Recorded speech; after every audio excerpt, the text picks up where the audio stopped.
I spent Juneteenth moving. My wife and I had a 18 or 20-hour day, I forget.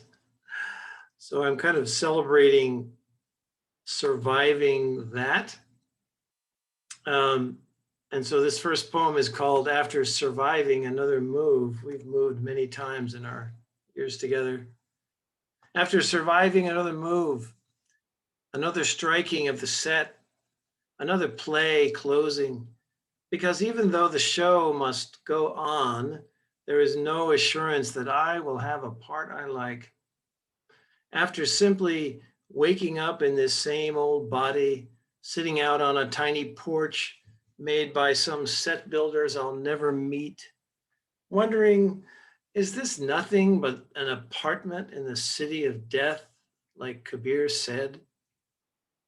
I can't keep reading these breathless rambles, so jamless, tumbling over syntax, caroming off margins, no hard stop of the silver-winged carriage return that looks so much like what an angel would use to take your information at the gate.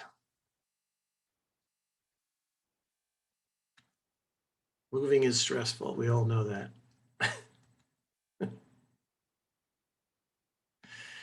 Oh, let's see. I have one that was, I've been reading some, I read a lot of stories from around the world, mostly, ancient tradition stories. And this one came from a story told in the Chukchi culture, which is Siberian. It's called When the Girl Sang. When the solo girl living out with the tundra deer sang, her family's kayaks found the safe eddies in the river where the fat fish waited. When the girl sang radiant songs in the original tongue, the white whales swam farther up the river, a few giving themselves to the bears. When the chaste girl sang away her claim to motherhood, the fever left her little brother so he could become the hunter his father needed him to be. When the grieving girl sang lullabies that calmed the bears at the side of the dying chief, the elders were so moved they sacrificed her with him.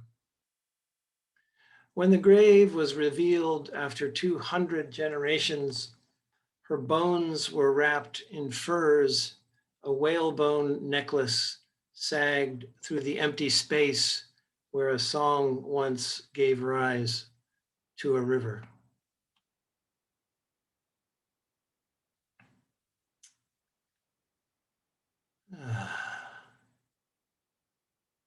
And then just one more here. This is kind of a twist on the Atlas Shrugged, the Greek myth. What if this guy who held up the world stopped doing that? And some of you may know Minerva is the Roman goddess.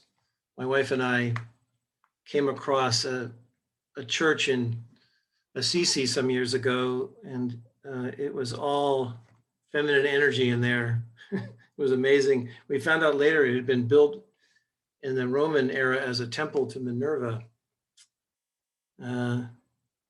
So this is called If Minerva Shrugged. And I'm also using the Hindu goddess Lakshmi, the Celtic goddess Maeve, and Nokomis, who's a Native American great mother figure. If Minerva shrugged, or Lakshmi, or Maeve, or Nokomis, and the babies stopped coming, no one would catch me as I fall unnoticed into senescence.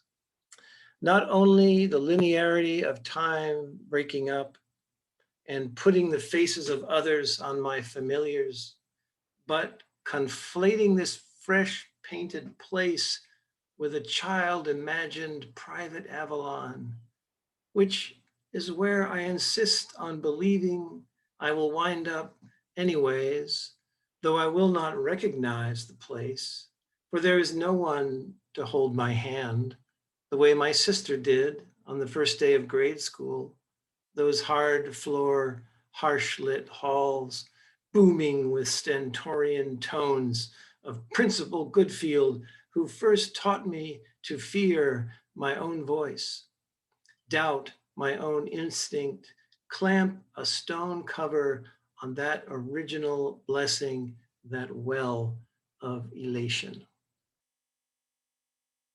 That's all I got.